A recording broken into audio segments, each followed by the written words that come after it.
muchas otras señales en presencia de sus discípulos, las cuales no están escritas en este libro. Pero estas se han escrito para que creáis que Jesús es el Cristo, el Hijo de Dios, y para que creyendo tengáis vida en su nombre. Capítulo 21, ahora sí, dice, después de esto, Jesús se manifestó otra vez a sus discípulos junto al mar de Tiberias, y se manifestó de esta manera. Estaban juntos Simón Pedro, Tomás llamado el Dídimo, Natanael el de Caná de Galilea, los hijos de Zebedeo y otros dos de sus discípulos. Simón Pedro les dijo, voy a pescar. Ellos le dijeron, vamos nosotros también contigo. Fueron y entraron en una barca, y aquella noche no pescaron nada. Cuando ya iba amaneciendo, se presentó Jesús en la playa, mas los discípulos no sabían que era Jesús. Y les dijo, hijitos, ¿tenéis algo de comer? Le respondieron, no. Él les dijo, echad la red a la derecha de la barca y hallaréis.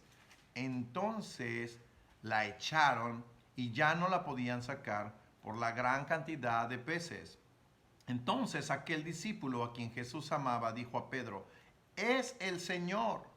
Simón Pedro, cuando oyó que era el Señor, se ciñó la ropa, porque se había despojado de ella, y se echó al mar. Y los otros discípulos vinieron con la barca arrastrando la red de peces, pues no distaban de tierra sino como 200 codos. Vamos a dejarle hasta ahí. Ya tenemos un contexto, ¿no? Para comenzar a estudiar. Bien, entonces decíamos que Juan escribe después de esto, y leíamos el versículo 30, pero además de eso, vemos que Jesús hizo muchas cosas. Hablábamos aquí, estudiábamos aquí acerca de la resurrección. Ya habían 2 veces atrás que Jesús se había aparecido a sus discípulos. Una cuando no estaba Tomás y la otra cuando estaba Tomás. Y ahora esta es la tercera vez que Jesús vuelve a aparecerse, según el apóstol Juan nos registra. Entonces, Jesús hizo infinidad de señales en presencia de sus discípulos, lo dice el versículo 30 del capítulo 20, ¿no? Dice, hizo además Jesús muchas otras señales en presencia de sus discípulos. ¿Señales para qué? ¿O por qué? Pues señales para que ellos reconocieran que Jesús es el Cristo, que se trata del Mesías, que Él es el único que cumple y que cumplió con todas estas profecías, que Él es el ungido, por eso es el Cristo, exactamente el Mesías. Muy bien, Richard. Y ahí está, o sea, esas son las señales, ¿no? También Jesús está resucitado, Jesús está vivo. También Jesús prometió regresar. También, ¿qué otro tipo de cosas vemos? Pues que Jesús oró por nosotros. Que Jesús quiere que estemos donde Él está. ¿Recuerdas Juan 14, 23, no? Muchas moradas hay, ¿no? Para que donde yo esté, ustedes también estén conmigo, ¿no? Para recordar también, para saber que Jesús nos ama. Que Jesús representó cada verdad en Él. Él encarnó la verdad, la vida y el camino, ¿no? En Cristo hemos pasado de muerte a vida. Todas, decíamos, las profecías se cumplieron y el resto de las profecías se cumplirán, ¿no? La segunda venida de Jesucristo, ¿no? En este contexto vemos la vida en Cristo, ¿no? Hemos pasado de muerte a vida. En Cristo, ¿no? O más bien, Cristo es el puente, la forma o el medio para establecer una relación con el Padre. Él es el camino, Él lo demostró, ¿no? Recuerdan Juan 14, 6, ¿no? Que Jesús dice, yo soy la verdad, el camino, la verdad y la vida. Nadie viene al Padre si no es por mí. Entonces, Él está manifestando ahora en su resurrección pues todas estas cosas. Versículo 21, ¿no? Ahora sí, dice, después de esto, veíamos, ¿de qué? Pues de demostrar que Él es el Señor. En realidad, al ver las pruebas de la resurrección, al verlo ellos, al meter sus dedos, ¿no? Su mano en el costado, se han identificado con que Jesús no es un fantasma, o no es una hipótesis, o no es una historia, o tampoco es una alucinación colectiva. Él es el Señor y se les apareció, ¿no? Y usó a Tomás como el interventor, ¿no? De la secretaría que da fe y legalidad de quién es Jesús, ¿no? Por así decirlo, ¿no? Jesús se vuelve a presentar delante de sus discípulos como algo insistente. Aunque también podemos ver una cosa, ¿no? Que la relación entre Jesús y los discípulos ahora, pues ya no es la misma. Ahora Jesús se aparece y desaparece. Es decir, está intermitentemente con los discípulos. Ya no se queda como antes con ellos, ¿no? Ya no está Jesús en ese mismo mood. Ahora Jesús está resucitado e intermitentemente se está apareciendo. Dice que aquí pues es la tercera vez que Jesús está revelándose a ellos, ¿no? Ahora, aunque la relación con Jesús no es la misma, Jesús no ha dejado de pensar en ellos, ¿no? De amarlos y de acentuar sus propósitos. Jesús sigue buscándoles. Entonces podemos leer, después de esto Jesús se manifestó otra vez a sus discípulos junto al mar de Tiberias y se manifestó de esta manera. Versículo 2, estaban juntos Simón Pedro, Tomás llamado el Dídimo, o sea que el que metió, ¿verdad?, su mano en el costado y en las llagas, ¿no?, de Jesús, en las manos de Jesús, sus dedos. Natanael, el de Caná, de Galilea. ¿Recuerdan a Natanael? Bueno, los hijos de Zebedeo. ¿Quiénes son los hijos de Zebedeo? Juan y Santiago, ¿no? Los Boanerges, los hijos del trueno, ¿no? Bien, y otros dos de sus discípulos, los cuales no menciona y no hay una referencia bíblica quiénes sean. Y si la hay, díganmela, porque yo no la encontré. Y bueno, no la hay en realidad.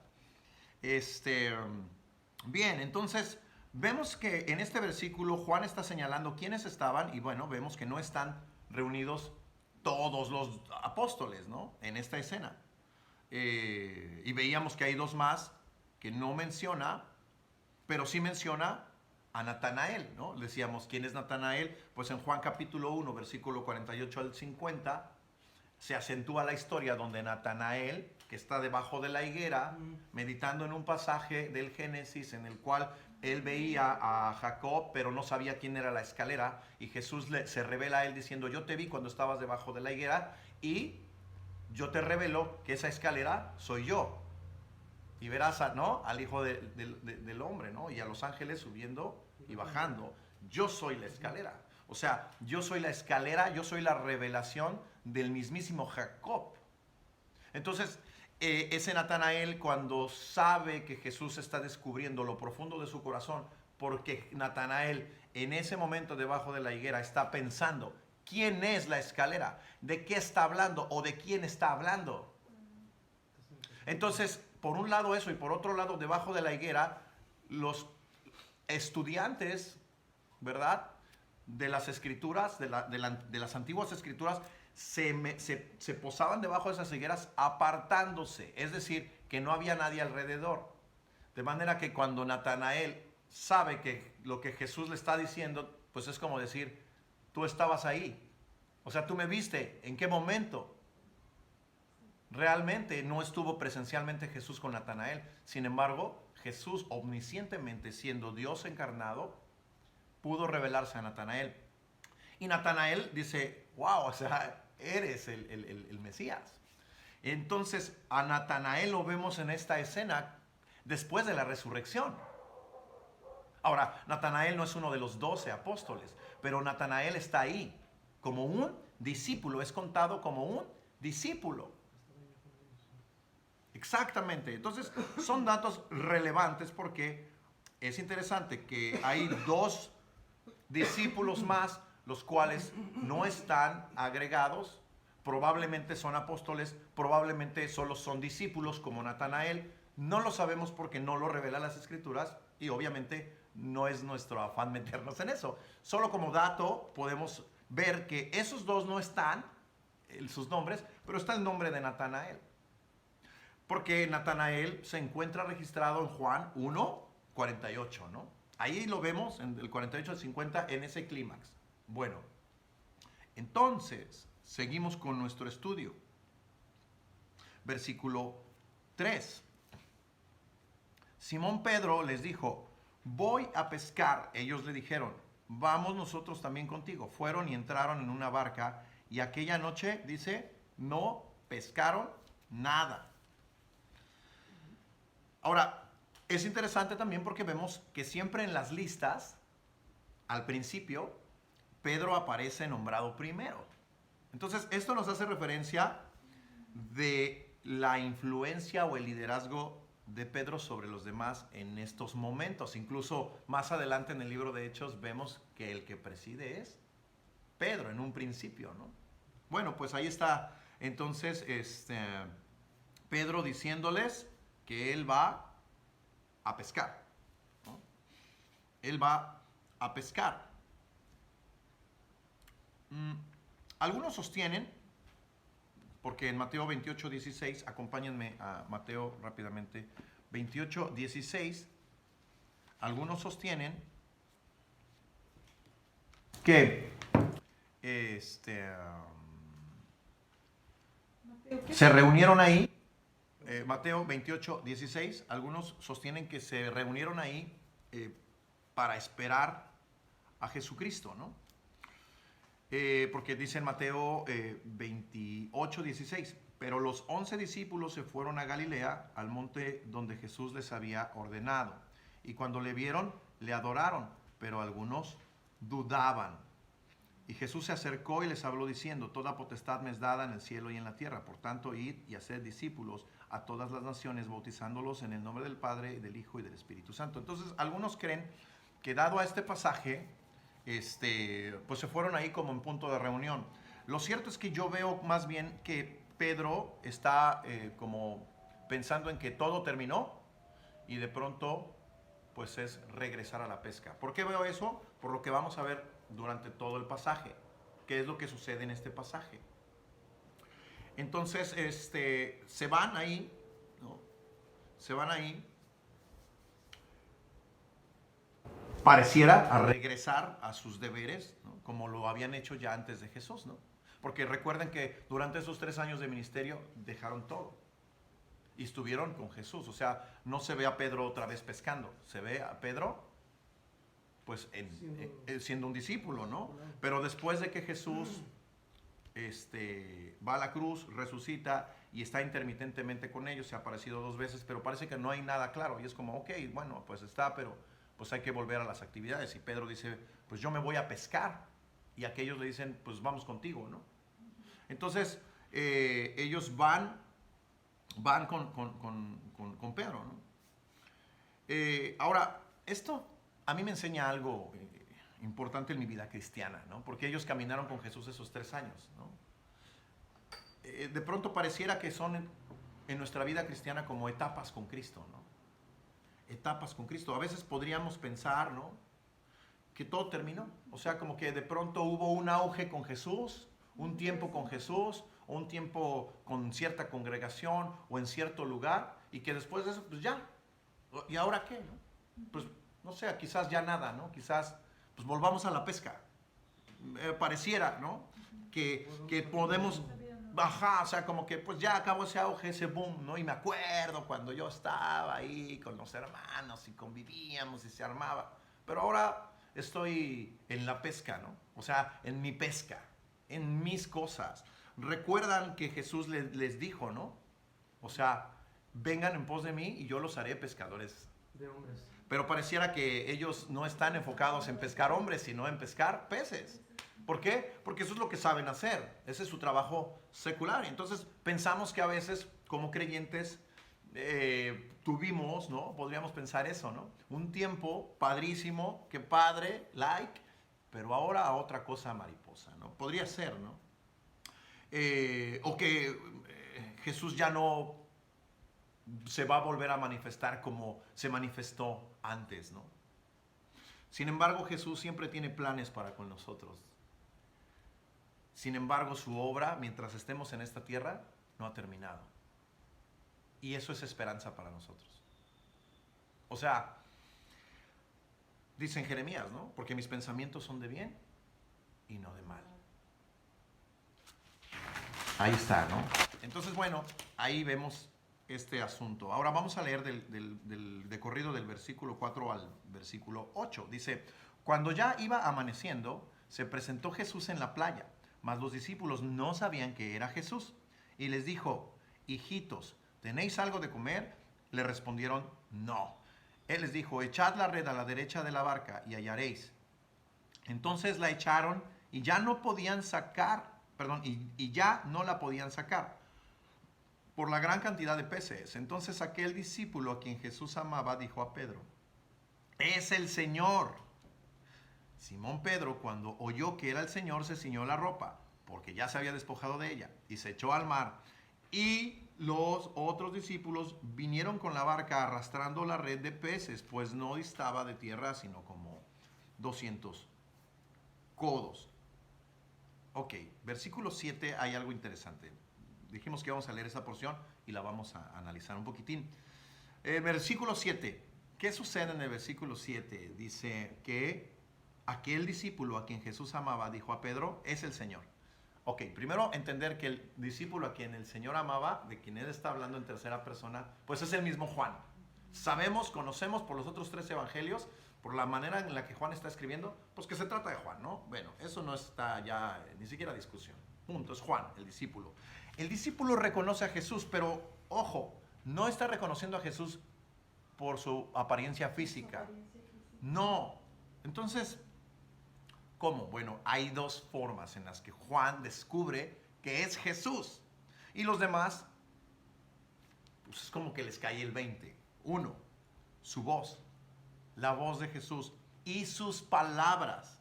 Y esto me encanta. Recuerdan que Jesús dijo, ¿no? Mis ovejas oyen mi voz y me siguen, ¿cierto? Entonces Juan escucha la voz de Jesús. Y aunque dice que no le reconocían, no sabían que era Jesús, cuando escucharon a Jesús hablar, inmediatamente Juan dijo, es el Señor.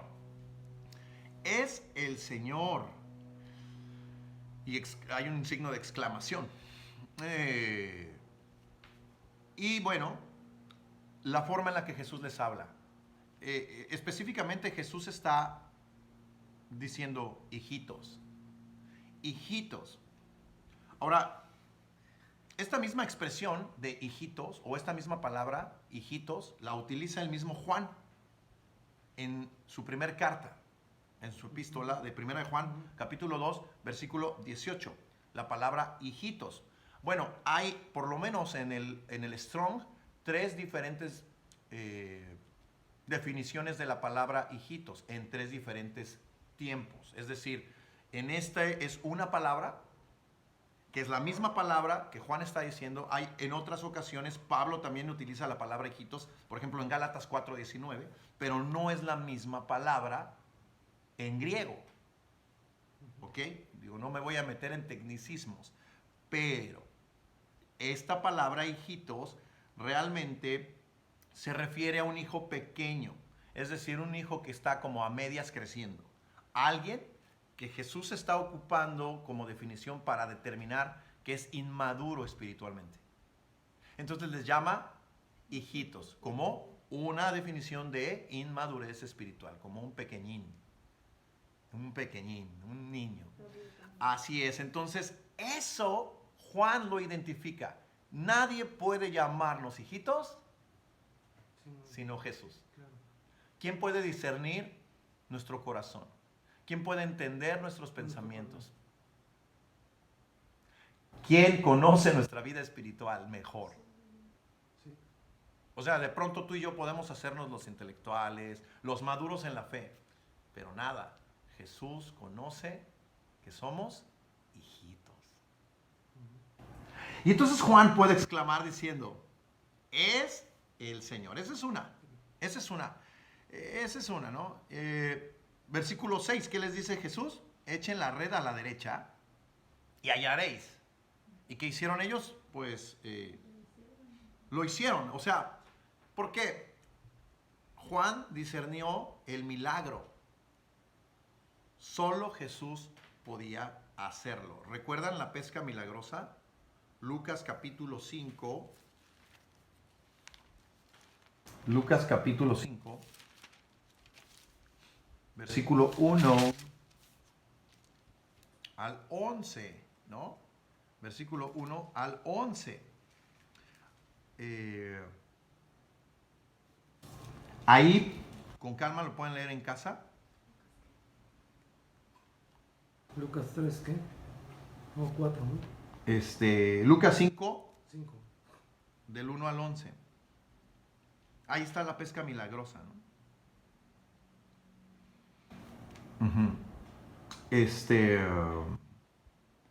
Versículo 5. Vamos a leer solo el versículo 5. Pueden leerlo en casa. Dice, respondió Simón, le dijo, maestro, toda la noche hemos estado trabajando y nada hemos pescado. Esto ya había pasado. Así es. Mas en tu palabra echaré la red. Y habiendo echado, encerraron gran cantidad de peces y su red se rompía. O sea, se rompió, no soportó la red. Bueno, la red. No lo soportó. Entonces, ¿qué vemos aquí? Exactamente algo que ya había sucedido, ¿no? Echaron la red. ¿Y qué dice? Y ya no la podían sacar por la gran cantidad de peces. Pasó lo mismo. Entonces, bajo estos dos parámetros, Juan dice, es el Señor.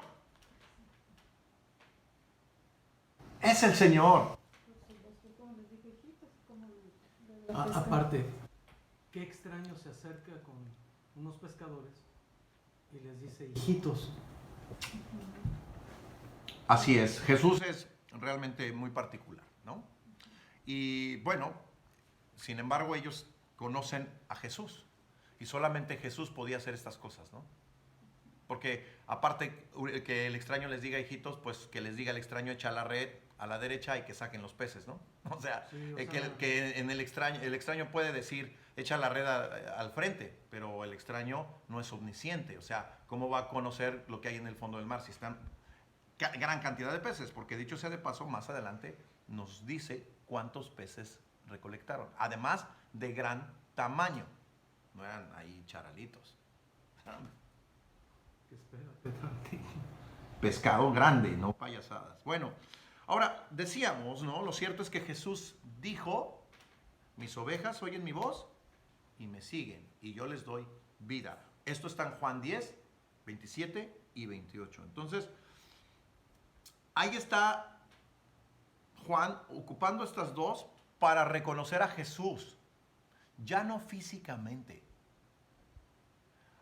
¿Se dan cuenta que después de la resurrección les ha costado mucho trabajo a los discípulos reconocer a Jesús físicamente? Ahora, eso tiene una relación importante porque tú y yo no conocimos a Jesús, pero ellos después de la resurrección físicamente ya no conocieron a Jesús.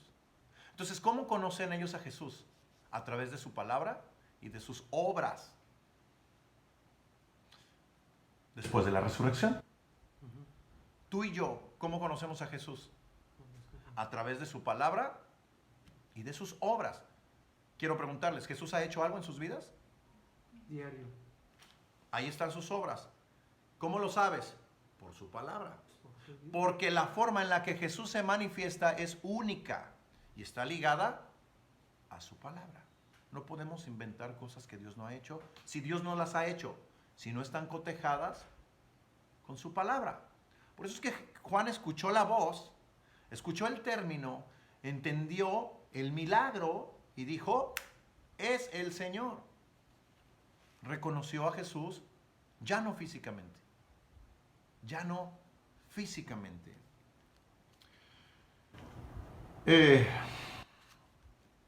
Bien, ahora, Vamos a hacer un pequeño paréntesis en esto, ¿no?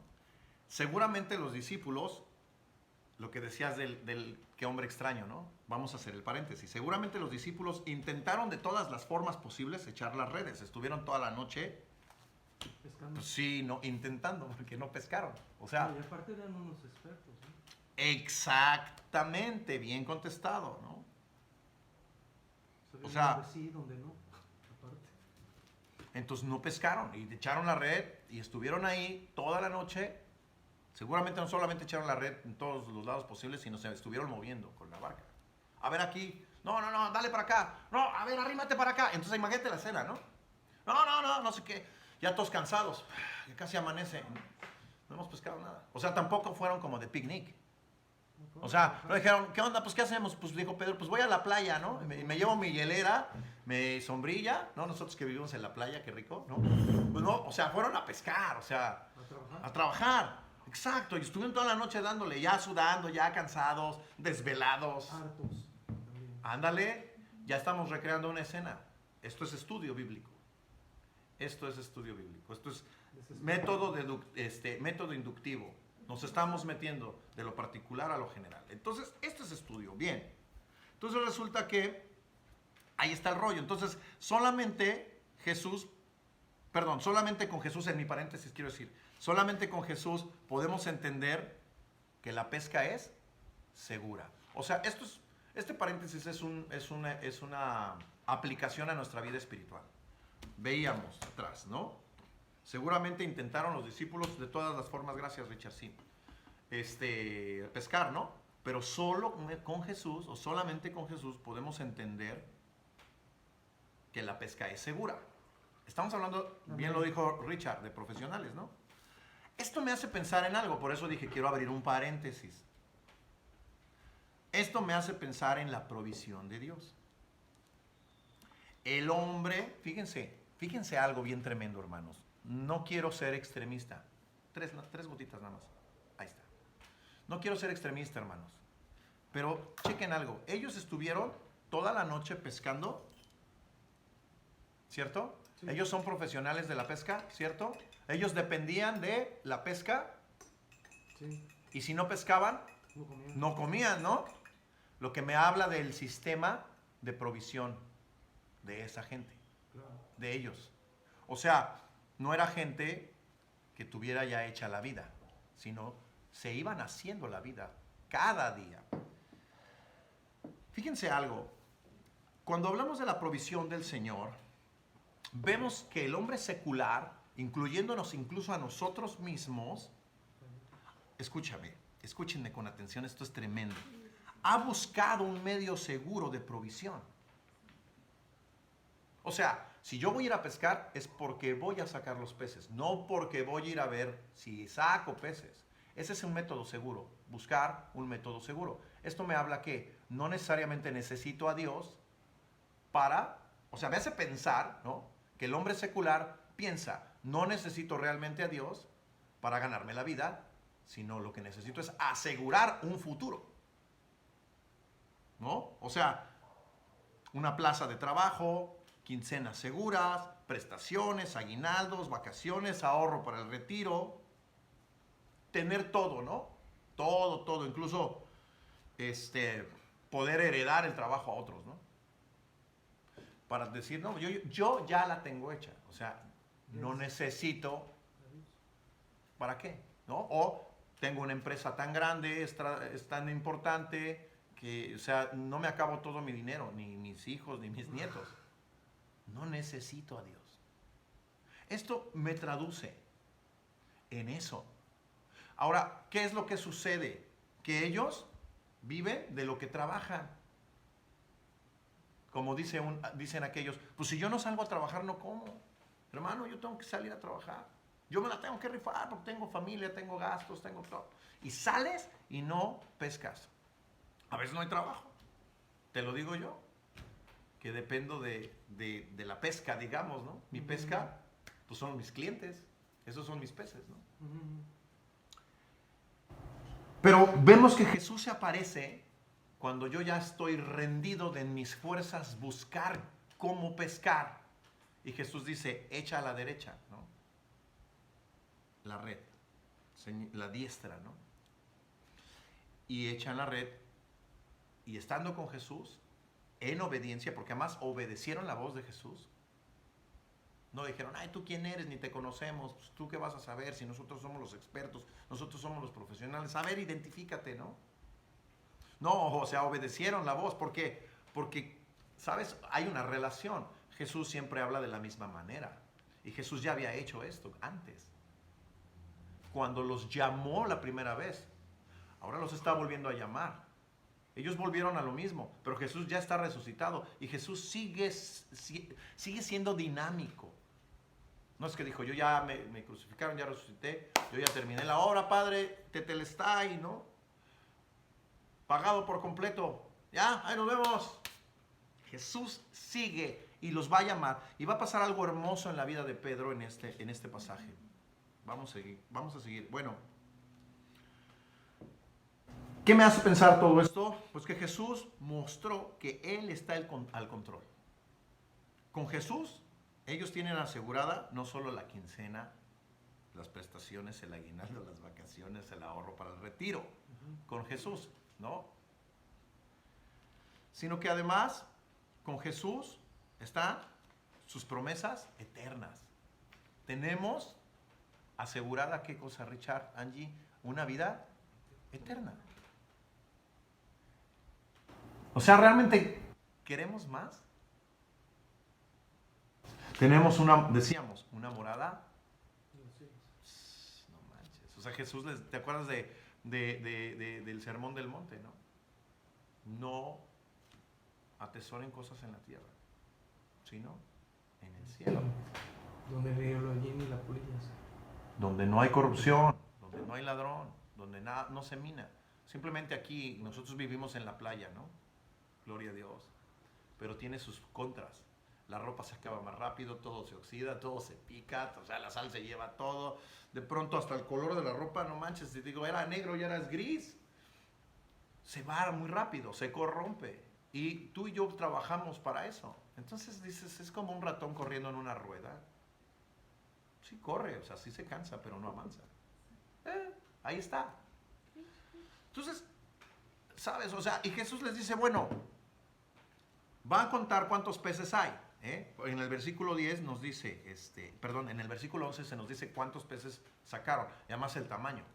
Bueno, no la medida, pero sí que eran grandes. Bien, entonces, eso me hace pensar esto, cuando Jesús está al control en nuestra vida. No, decía Jesús, no se afanen, o sea, ¿quién puede añadir un cabello? ¿Quién puede añadir un codo a su estatura? No se afanen, ¿no? Por nada, dice Filipenses, estéis afanosos, sino sean conocidas sus peticiones delante de Dios. Wow, eso está, ¿no? Quiero cerrar el paréntesis con eso. Ahora, preguntando esto, ¿cuál es la llave del éxito en realidad? Pues aquí el pasaje nos dice, reconocer la voz de Dios y obedecerla. Esa es nuestra llave del éxito. Y no estoy hablando de un éxito económico. O sea, no es el secreto para hacernos ricos. Eso no existe. El secreto para ser ricos en realidad es escuchar y reconocer, es escuchar y reconocer la voz de Cristo y obedecerla. Mis ovejas oyen mi voz y me siguen y yo les doy vida. Ese es el éxito. Bueno, seguimos. Ahora, una cosa, puedes reconocer la voz, pero no obedecer. ¿Cierto? Puedes no reconocer la voz y obedecer, pero no la voz. ¿No? O puedes creer que reconoces la voz y obedecer. ¿Sabes? Hay muchos que se han desviado de la fe porque han reconocido una voz que no es la voz de Jesús. A esto quiero llegar. Hay otros que han escuchado la voz de Jesús, pero no han querido obedecer. Y hay otros que quisieran obedecer, pero no logran escuchar la voz de Jesús. Decíamos, ¿cómo puedo escuchar la voz de Jesús? Pues a través de su palabra. Juan recordó la pesca milagrosa. Dijo, en varias ocasiones del texto dijo, nosotros, o sea, creímos por la Escritura. Creímos a lo que Jesús decía por la Escritura. Y aquí es una clara ejemplificación de que ellos ya no reconocían a Jesús por su apariencia, sino por todo lo que Jesús ya les había dicho, ya les había enseñado. Brother, en ese contexto estamos igual que ellos. Wow, brother. ¿Qué digo? Wow. Miau. Pues gracias a Dios. Miau, sí. O sea, Sí, pues, su espíritu, brother. tenemos esto. Pero los que conocen la voz y obedecen son los que conocen las escrituras y disciernen los hechos y las circunstancias. ¿Por qué está pasando todo esto? Yo reconozco que la voz del Señor está aquí. Y aún a pesar de las circunstancias, aún a pesar de los hechos, yo puedo obedecer la voz De Dios. de Dios en Cristo Jesús por las escrituras. Bien, sigamos adelante. Versículo 9 al 11, vamos a leer. Bueno, estos 200 codos de los que hablan en el versículo 8, que dice, y los otros discípulos vinieron con la barca arrastrando la red de peces, pues no distaba de tierra sino como 200 codos, esto es alrededor de 90 metros. Si traducimos 200 codos en metros, para tener una... ¿A cuánto estaban? Cuando ellos, o sea, Pedro estaba desnudo, se pone la ropa, después de que Juan dice, es el Señor, se avientan nadando, como locos desesperados, y los demás lo siguen arrastrando la barca con la red llena de peces, estaban como a 90 metros. Estaban en una calle. ¿Cómo? Como una calle. Sí. O sea, tan lejos pues no estaban, pero bueno, No había estaba que... cerca. Ah. Y luego lleno de... Ajá, bueno, sigamos leyendo. Al descender a tierra, fíjense qué hermoso, porque ellos llevaban ya un chorro de... toda la despensa. Dice, al descender a tierra vieron brasas puestas y un pez encima de ellas y pan. Quiero nada más hacer otro paréntesis pequeñín. O sea, Jesús ya les había hecho el desayuno. Qué chido. ¿Sabes? Esto es que tenemos un Dios, hermanos, tan desprendido. Ahí está la palabra, la tengo en la punta de la lengua, pues se me olvidó, pero no me importa que se me haya olvidado. Tenemos un Dios que es con tanta gratitud, tan desparramado, que a pesar de que ya te dio todo el botín, todavía Él te invita. O sea, puede decir, bueno, pues, a ver, ¿cuántos peces? No, pues trajimos, aquí dice, ¿no? En el versículo 11, 153. Ah, bueno, sácate 3 y que queden 150 y estos los hacemos, ¿no? A ver, ¿o cuántos somos? Pues uno por pez, o sea, nos alcanza por pez, no sean codos, ¿no? O sea, yo les acabo de aventar la red. Jesús no es así, brother. O sea, el carácter de Jesús es completamente desprendido de sí mismo. O sea, aparte de que ahí están sus peces, yo les invito el desayuno. ¿Y qué había en el desayuno que Jesús les preparó? Ya vimos, ¿no? Un pez y pan. Además, que Jesús preparó las brasas, ¿no? A veces somos, bueno, pues yo ya cumplí con esto, ¿no? Pero pues que el hermano ahora ponga al otro, ¿no? Pues que él, pues, que le gaste también, ¿no? Jesús no es así. Ahora, era un pez. No sabemos de qué tamaño estaba haciendo, puede ser de este tamaño, ¿no? Bueno, quiero decir, hay peces así, o más grandes, ¿no? O sea, a veces cuando decía, ay, pescaron y pensamos unos pececitos así, ¿no? Pero no. O sea, en realidad estamos hablando porque dice, en versículo 11, me voy a adelantar poquitín, subió Simón Pedro y sacó la red a tierra, llena de ¿qué? Dice ahí, ayúdenme a leer, de grandes peces. ¿Cómo dice? A lo mejor mi Biblia está mal. Grandes peces, o sea, si Jesús había puesto un pez en las brasas y estamos hablando de esta cantidad de gente, seguramente el pez era una cosa que sería suficiente para todos. Una vez un pescador me dijo que un buen pez Richard, que saludo. pesa entre 5 y 6 kilos. Un buen pez. Fíjate. Es equivalente como 2 pasteles de 3 kilos. Sí. ¿No? O sea, que va parte de las Es rebanadas. para toda una familia. Ándele. Ahí está Richard. Dándonos el extra, el breviario cultural. Bien. Sí, es verdad. O sea, y ahí tenemos eso, ¿no? Estamos dimensionando la escena, estamos dimensionando los hechos. Que no le digan, que no le cuenten. Todo está en las escrituras, ¿no? Entonces ahora vemos ese punto. O sea, Jesús les proveyó el desayuno. Y bueno, pues el reconocimiento de la multiplicación de los peces, el milagro de Jesús, ¿de dónde Jesús sacó ese pez? Jesús Jesús multiplicó los peces, ¿no? Jesús es 100% hombre, 100% Dios. Esto tiene que quedar claro en el fundamento de la doctrina bíblica. O sea, no te estoy diciendo la doctrina cristiana por cuestión de separación de tantas multiformes y rollos de doctrinas, de tantas sectas y cosas que sacan de contexto a Jesús. No, estamos hablando de la doctrina bíblica.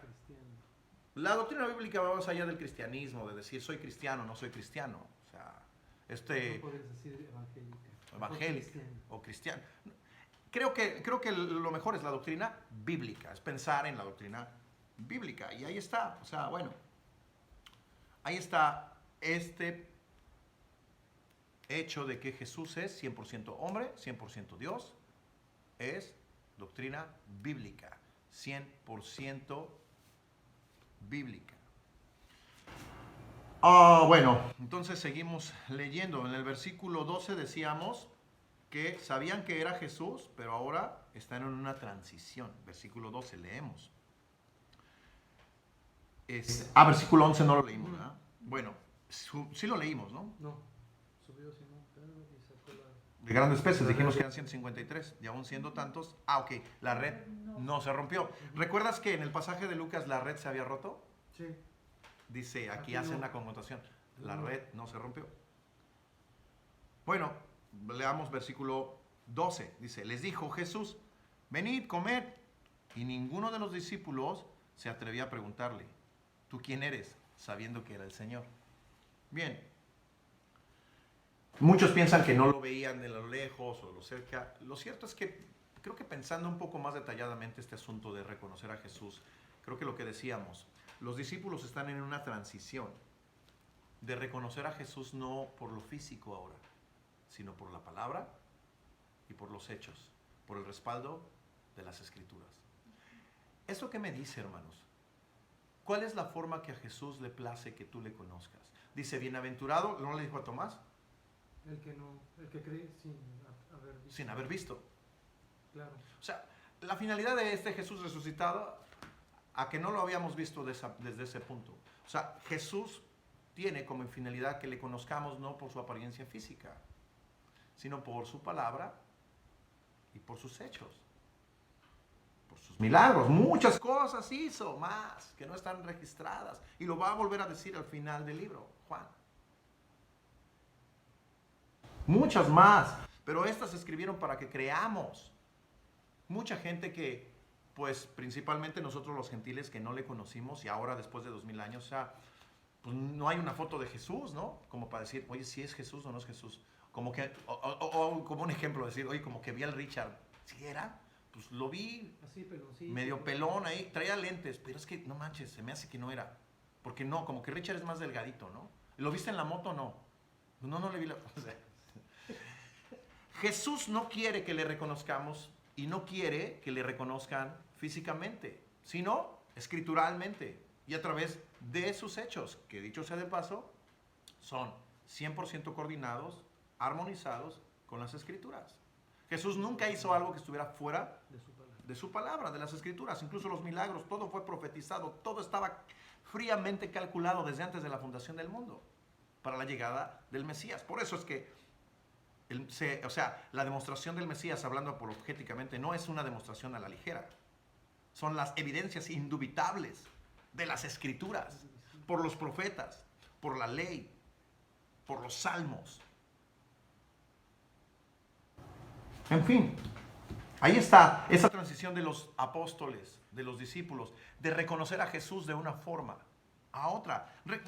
Ahora sí que no estaba yo, no estaba preparado, pero acompáñenme a Apocalipsis para que gocemos un poco más, porque realmente vamos a ver a un Juan viendo a un Jesús ya en toda su gloria, ya no le conoce físicamente. Ni siquiera dice que el discípulo amado que se acostaba al pecho de su maestro y no sé qué. Aquí cae como muerto. Yeah. Fíjate cómo lo describe. ¿Quieren ver lo vamos a leerlo. Pero no estaba preparado, pero 1:12. 1:12. Vamos a ver lo que dice Juan, el apóstol amado, ¿no? El discípulo, aquel discípulo que Jesús amaba. Escribe Apocalipsis en la isla de Patmos y dice estas palabras en el versículo 12 del capítulo 1. Y me volví para ver la voz que hablaba conmigo, y vuelto vi 7 candeleros de oro, y en medio de los 7 candeleros a uno semejante al Hijo del Hombre, vestido de una ropa que llegaba hasta los pies, y ceñido por el pecho con un cinto de oro, y su cabeza y sus cabellos eran blancos como blanca lana. ¿Se parece al Jesús de Galilea que caminaba? Vamos a seguir. Como nieve, sus ojos como llama de fuego, y sus pies semejantes al bronce bruñido, refulgente como en un horno. Fíjense la descripción de este Jesús. Es el mismo Jesús, pero en toda su gloria. 100% Dios, 100% hombre, 100% Mesías, que le está hablando al discípulo amado. Pero dense cuenta de algo, la relación ya no es exactamente la misma que era antes de la resurrección. Bueno, sigamos. Tenía en su diestra 7 estrellas, de su boca salía una espada aguda de 2 filos, y su rostro era como el sol cuando resplandece en su fuerza. Versículo 17. El 15 dice, y su voz como estruendo de muchas aguas. Perdóname, tienes razón. Me voy a regresar desde el 14. Estoy muy emocionado, disculpen ustedes. Su cabeza y sus cabellos eran blancos como blanca lana, como nieve, sus ojos como llama de fuego, y sus pies semejantes al bronce bruñido, refulgente como en un horno, y su voz como estruendo de muchas aguas. Tenía en su diestra 7 estrellas, y de su boca salía una espada aguda de 2 filos, y su rostro era como el sol cuando resplandece en su fuerza. Cuando le vi, caí como muerto a sus pies. ¿Qué hizo Juan? Cayó. ¿Hay alguna interpretación del griego? ¿Qué querrá decir caer en griego? ¿Se estará refiriendo a que se desplomó? No hay necesidad o sea, creo que es muy claro. Evidente que sí. Se cayó y quedó como muerto. O sea, quedó aterrorizado como muerto, así hecho pedazos, pulverizado, emocional, físicamente.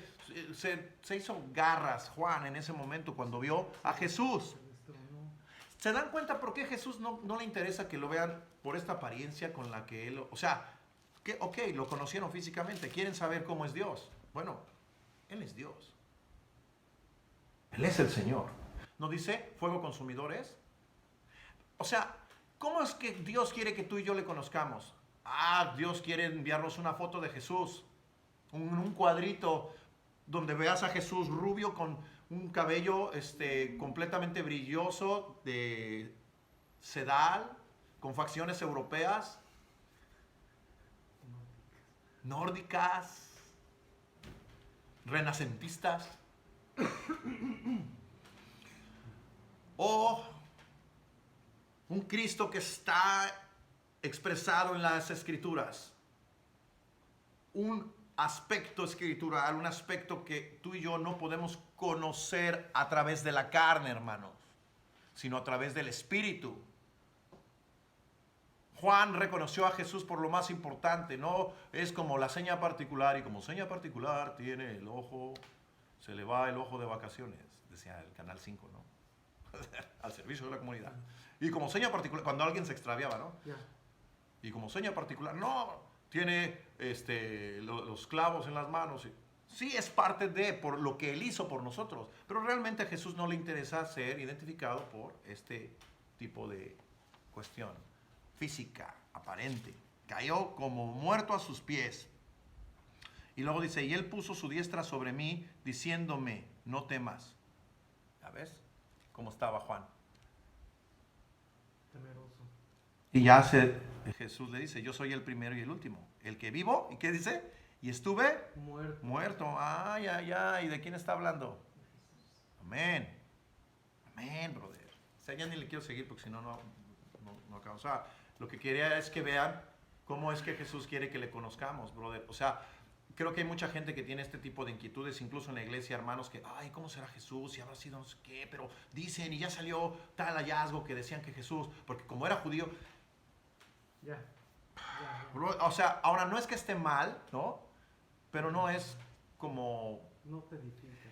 Además, creo que lo que Jesús quiere es que le conozcamos así, porque esa es la forma en la que Él es tal cual, brother, tal cual. Sigamos, porque si no, no acabamos. Y yo quiero terminar ya el libro el día de hoy. Bien, entonces, nos quedamos en el... Íbamos a leer el 12, ¿verdad? 12. Ajá. Les dijo Jesús, venid, comed, y ninguno de los discípulos se atrevía a preguntarle, ¿tú quién eres? Sabiendo que era el Señor. Ok, bueno, ya eso ya lo vimos. Versículo 13 y 14. Vino pues Jesús y tomó el pan y les dio, y asimismo del pescado. Versículo 14. Esta era ya la tercera vez que Jesús se manifestaba a sus discípulos después de haber resucitado de entre los muertos. Y aquí no quiero tampoco entrar en este detalle, pero es interesante que fue la tercera manifestación. Estuvo Jesús 3 días en el sepulcro. Su ministerio fueron 3 años de ministerio. Se dice que Jesús vivió 33 años. La Trinidad es el Padre, el Hijo, el Espíritu Santo. Se le pregunta a Pedro en lo que vamos a ver a continuación, 3 veces, ¿me amas? En fin, ¿qué significa el número 3? Vamos a dejarlo en esto, que es real y es bíblico. Representa unidad. Dios es un Dios de unidad. ¿Y qué está haciendo con su iglesia? Que seamos uno. ¿Qué somos en Cristo? Uno. ¿Ok? Por si tenían la curiosidad. Vamos adelante.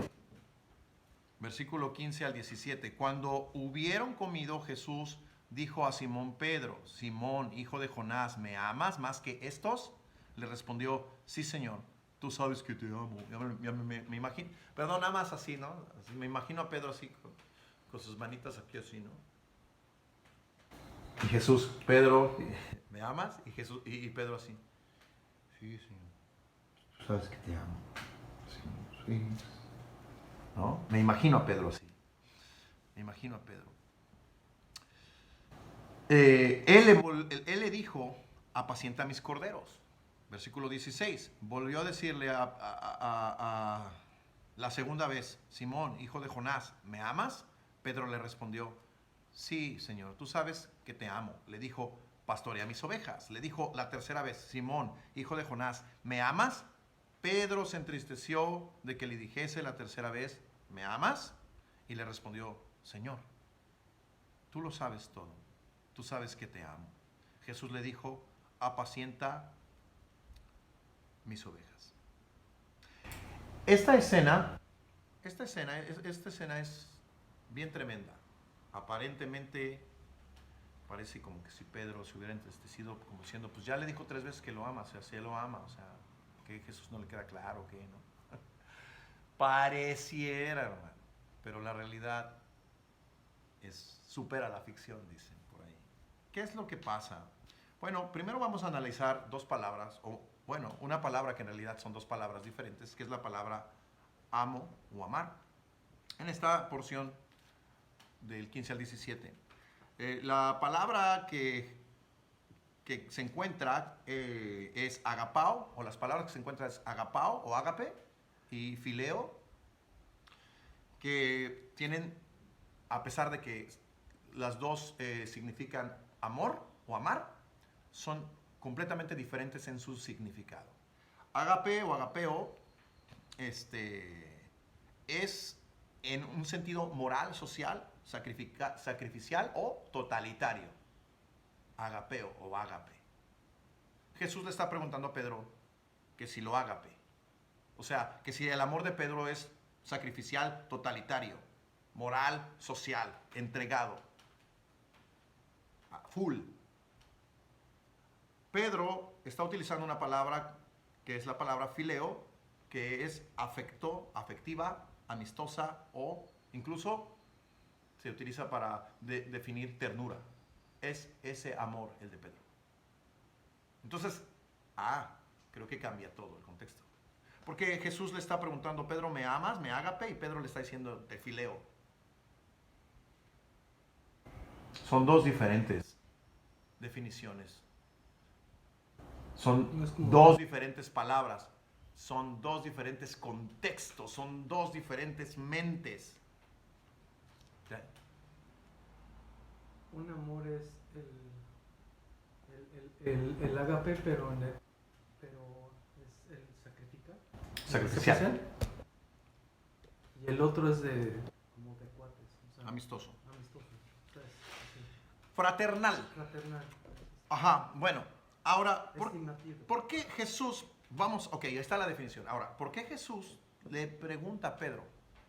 ¿Qué Jesús le dice Pedro, no? O sea, Señor, tú lo sabes todo. O sea, sabe Pedro, que sabe todo.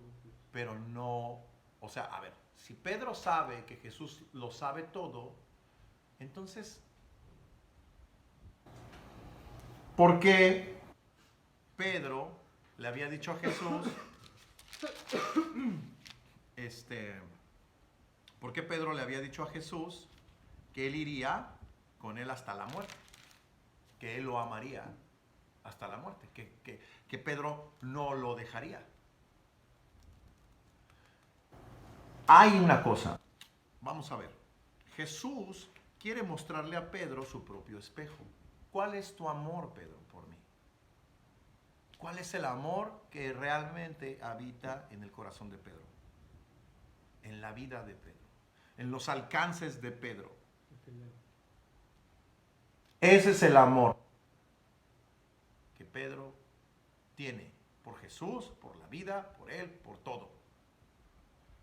Ahora, Jesús, ¿de dónde sacó a Pedro en este pasaje? ¿Qué estaba haciendo Pedro? Pescando, ¿no?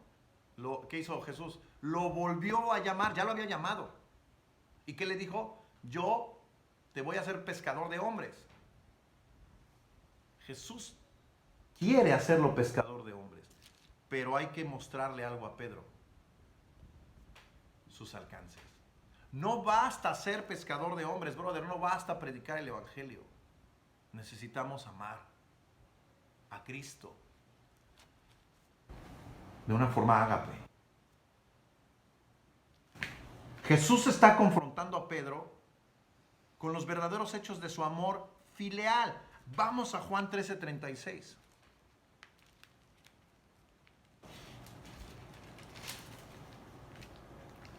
Juan 13:33. 13:33. ¿Sí? Es Juan, perdónenme, 36. ¿Por qué yo vi el 6 como 3? Ya ves, ni con los lentes la armo. 36. Le dijo Simón Pedro, Señor, ¿a dónde vas? Jesús le respondió, a donde yo voy no me puedes seguir ahora, más me seguirás después. Ya fíjate que Jesús ya desde aquí está profetizando. Pero Pedro va, fíjate, le dijo Pedro, Señor, ¿por qué no te puedo seguir ahora? Mi vida, ¿qué dice? Mi vida pondré por ti. ¿Esto qué es? Amor. Ágape. O sea, Pedro le está diciendo, yo te amo incondicionalmente. Voy a dar mi vida por ti. Mi vida pondré por ti. Neta, o sea, vamos a ser gráficos. O sea, ¿quién está dispuesto a dar la vida por otra persona? O sea, tu vida. A ver, te agarran dos sicarios y te ponen a ti y al otro y te dicen, ¿quién va primero?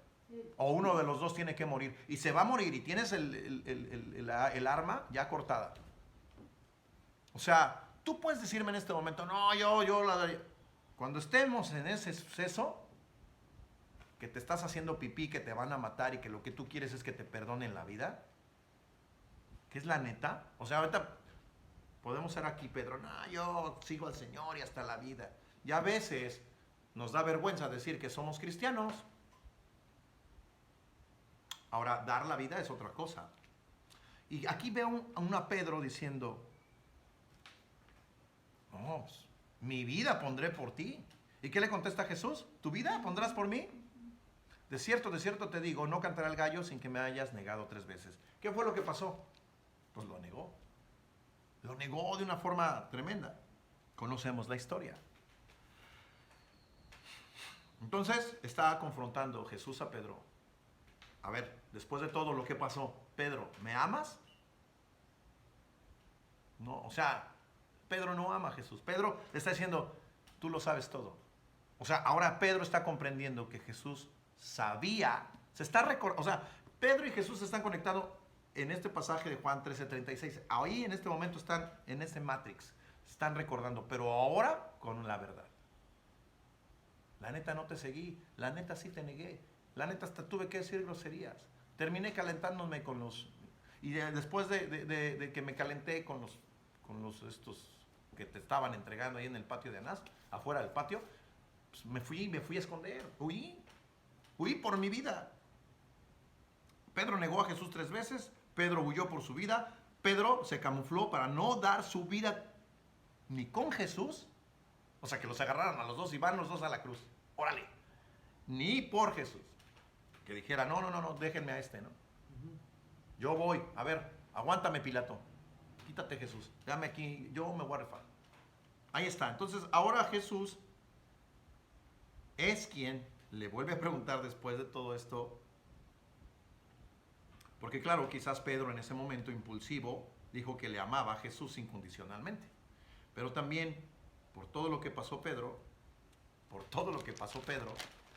olvidó incluso lo que el mismo Pedro dijo, ¿no? O sea, a veces, y vemos a Pedro aquí pescando, o sea, ¿dónde está el amor de Pedro, no? ¿Ya se le olvidó? O sea, y honestamente no es juzgar a Pedro, porque más bien es usar a Pedro para nosotros mismos poder decir cuántos de nosotros le hemos prometido cosas a Dios, hemos orado a Dios, hemos dicho a Dios cosas de las cuales nos hemos olvidado. Pero, ¿Jesús se olvida? No. Jesús dice, a ver, espérate, tú dijiste esto. ¿Cuántos de nosotros hemos impulsivamente, como Pedro, dicho que amamos a Dios como Él nos ama a nosotros sacrificialmente, ¿no? ¿Recuerdas Juan 3:16? De tal manera amó Dios al mundo que ha dado su unigénito para que todo aquel que en Él cree no se pierda, mas tenga vida eterna. Entonces, versículo 18 y 19, vamos a leer, dice, de cierto te digo, cuando eras más joven te ceñías e ibas a donde querías, mas cuando ya seas viejo extenderás tus manos y te ceñirá otro y te llevará a donde no quieras. Y dice, esto dijo dando a entender con qué muerte había de glorificar a Dios, y dicho esto añadió, sígueme. Quiero parafrasearlo, hermanos, lo que Jesús le está diciendo a Pedro. De cierto te digo que tú no me amaste nunca así, pero cuando seas viejo me amarás y permitirás que te maten por amor a mí. No te importará más tu propia vida, ni la estimarás, ni la vivirás para ti, sino para mí. Eso es lo que le está diciendo Jesús. Todo al revés de lo que se hizo. Eso es lo que exacto, lo que le está diciendo Jesús a Pedro, sí. Lo que le está diciendo a Pedro es, ok, tú vivías tu vida para ti, decías que me amabas, en realidad no me amabas, me estimabas, pero no sacrificialmente. Pero lo vas a hacer, lo vas a hacer. Ahora, déjame concluir esto.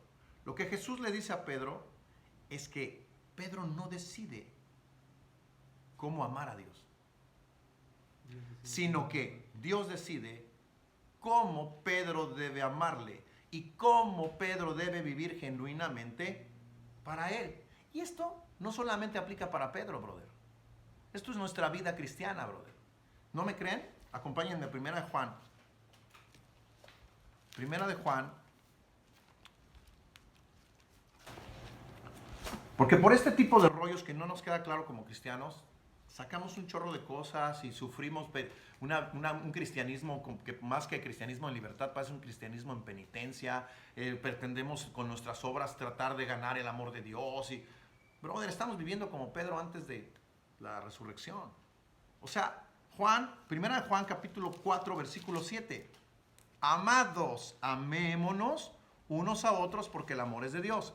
Todo aquel que ama, primero hay que entender que el que ama es nacido de Dios y luego conoce a Dios. El que no ama no ha conocido a Dios. Porque, ¿qué dice? Dios es amor. En esto se mostró el amor de Dios para con nosotros, en que Dios envió a su Hijo unigénito al mundo para que vivamos por Él. En esto consiste el amor. No que Pedro haya amado a Dios, sino que Dios amó a Pedro, ¿no? O sea, vamos a decirlo como está aquí en las Escrituras. No en que nosotros hayamos amado a Dios, porque eso es lo correcto. En realidad no se trata de Pedro, sino de nuestra naturaleza, brother. De nuestra naturaleza. En que Él nos amó a nosotros y envió a su Hijo en propiciación por nuestros pecados. En eso consiste el amor, brother. Y lo que le está diciendo Jesús a Pedro es sencillamente: Pedro, yo voy a hacer que tú me ames como tú pensabas que me amabas, como tú creías. Y esto es para la iglesia, brother, el fundamento del amor. Tu amor y mi amor no nos alcanza ni para un cacahuate delante de Cristo, ni para medio cacahuate, brother, ni para la cáscara del cacahuate. Es el amor de Cristo, es la forma en la que Cristo dice: tú, José Manuel, me vas a amar a mí, porque yo voy a hacer que tú me ames, porque yo voy a poner mi amor en tu ser, porque tu amor es filial, no te alcanza para nada, más que para ser un José Manuel que se agrada de los que quiere. Pero yo voy a hacer que tú vivas el amor que solamente en Cristo Jesús se puede expresar. Punto. Y llegamos al final del pasaje.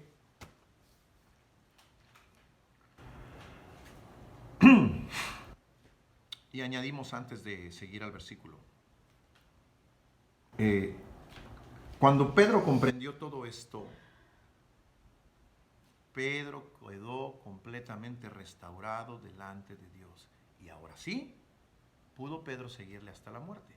Juan añade, esto dijo hablando de la muerte con la cual Pedro glorificaría a Dios. Sí, dio su vida. Y además, la historia de la iglesia dice que Pedro decidió morir de cabeza, porque él dijo: yo no soy digno de morir. ¿Entiendes? La profundidad que me enseña el Señor Jesucristo cuando yo fallo el amor de Dios a través de mi propio pecado, cuando yo me arrepiento y Él me restaura como a Pedro, te restaura como a Pedro, nos da cosas gloriosas, brother. Nos da cosas gloriosas y me hace pensar en esto. O sea, confesar mi pecado trae tantos beneficios a mi vida que si confesamos nuestros pecados todo el tiempo y limpiarnos de toda maldad, pero además para que tú y yo podamos entender, crecer, madurar, brother. El mismo Pedro, fíjense, vamos a Pedro, ya estamos terminando, pero es muy importante, brother, porque es el final del libro. Y a veces se desvela uno viendo las series del Netflix y dice: no, ya me echo el otro capítulo y ya, y de la Biblia luego ya, déjale así. Nel, vamos a terminar. Fíjate, primera de Pedro, capítulo 1, versículo 3. Ve la mente de Pedro ahora aquí, transformado. Ve la mente de Pedro, ve el corazón de Pedro, brother. Esto hace una vida confesional, brother. Tú y yo estamos llamados ¿a qué? A confesar nuestros pecados. Sí, 1 Juan 1:9, ¿no? Pero no es solamente, pensar que nos va a limpiar todo pecado y ya la hice, y entonces me va a perdonar, sino que esto trae una restauración y una enseñanza y una complejidad para mi madurez espiritual que vale la pena, brother. ¿Cuántos hermanos en Cristo se viven engañados, viviendo una doble moral, porque no quieren confesar su pecado, porque están en un ministerio, porque están sirviendo, porque están predicando, porque simplemente, ¿cómo van a decir que yo pequé de esa manera, yo cómo me voy a confesar, no, entonces sigues viviendo bajo la maldición del pecado. ¿Y qué dice las Escrituras? El que no confiesa su pecado, o sea, ¿cómo dice? El que no confiesa el que confiesa su pecado hallará misericordia, ¿no? Pero el que no lo confiesa, ¿cómo dice? No prosperará. No prosperará. David dijo que cuando no confesó su pecado, sus huesos se le estaban secando, brother. Estaba muriendo vivo. Brother, esto es importante en la iglesia. Debemos tener una vida devocional, de oración, de lectura, de estudio. Sí. Pero se nos olvida que también debemos tener una vida confesional, brother. Ser honestos delante de Dios. Porque esto trae gloria a su nombre. Mira, o sea, ven las palabras de Pedro. Porque Pedro no se quedó allá. Mira, 1 de Pedro 1. 1:3.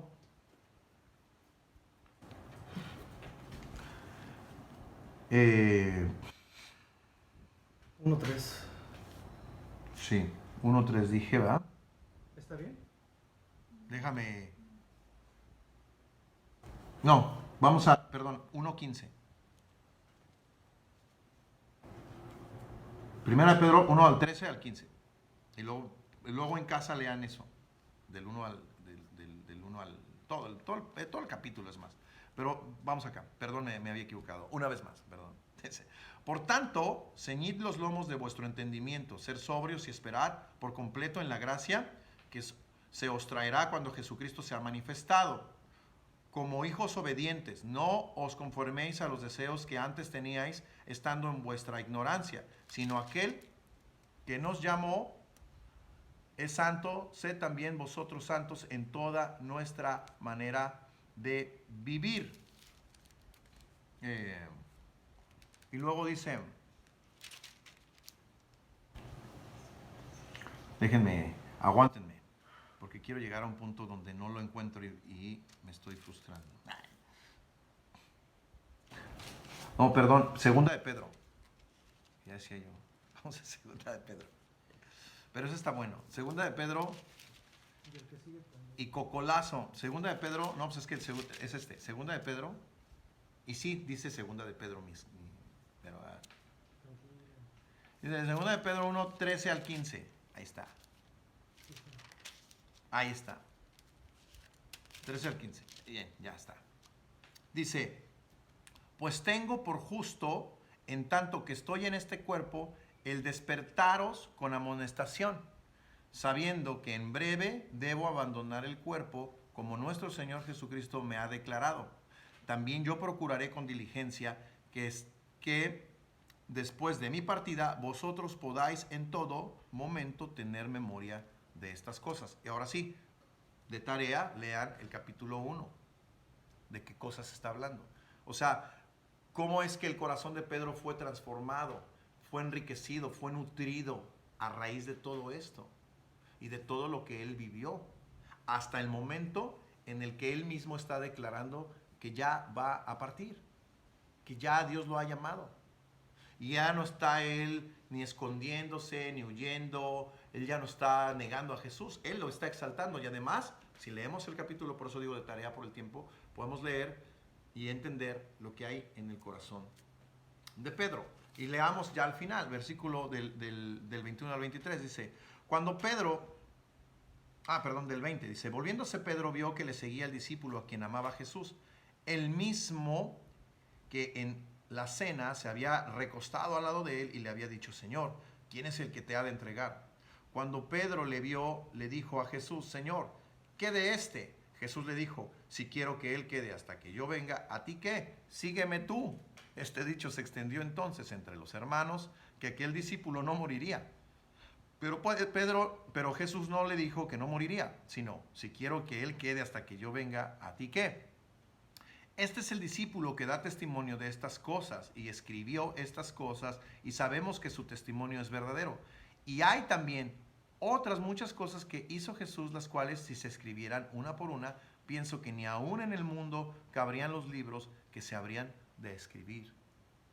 Amén. Ahora, Jesús reprende a Pedro y le enseña que él debe enfocarse en su llamado y no en el llamado de los demás. Porque Dios tiene un trato y una forma específica para cada uno, ¿no? Pedro fue mártir, Juan no. Juan tuvo una muerte natural. ¿Por qué? Pues porque somos diferentes, somos individuales, somos paralelos. Tu vida, mi vida llevan rumbos diferentes y Dios va a utilizar todos esos rumbos para darnos a nosotros, pues evidentemente el plan específico que tiene para que terminemos la carrera, brother. No sé si me explico. O sea, Pedro terminó la carrera siendo mártir de esa manera, Juan terminó la carrera de otra manera, Pablo terminó la carrera y así todos vamos, ¿verdad?, enfocándonos en lo que el Señor nos ha llamado a hacer. Punto y se acabó, ¿no? Ahora, ¿qué pasó con Juan? Pues Juan murió de casi 100 años aproximadamente, ¿no? Juan fue el último de los sobrevivientes apostólicos y sus últimas palabras registradas de Juan en la Biblia, como en la historia de la iglesia, fue: hijitos míos, ámense los unos a los otros. La historia de la iglesia cuenta que el apóstol Juan, cuando ya no podía ni hablar, lo llevaban y lo traían, y las únicas palabras que Juan, ya siendo un anciano muy cansado, a días de morir, decía, era: hijitos míos, ámense los unos a los otros. Y este discurso se extendió por toda la historia de la iglesia. ¿No? Y al final, Juan nos dice lo abundante y lo enriquecedor del ministerio de 3 años o 3 años y medio de Jesús. Todas las cosas que él hizo, si se escribieran, no cabrían en todos los libros. Perdón, no cabrían, dice, ni aún en el mundo cabrían los libros que se habrían de escribir. De todas las cosas que hizo Jesús, es imposible, Juan está diciendo, escribir una a una, todo lo que en 3 años y medio de ministerio Jesús hizo.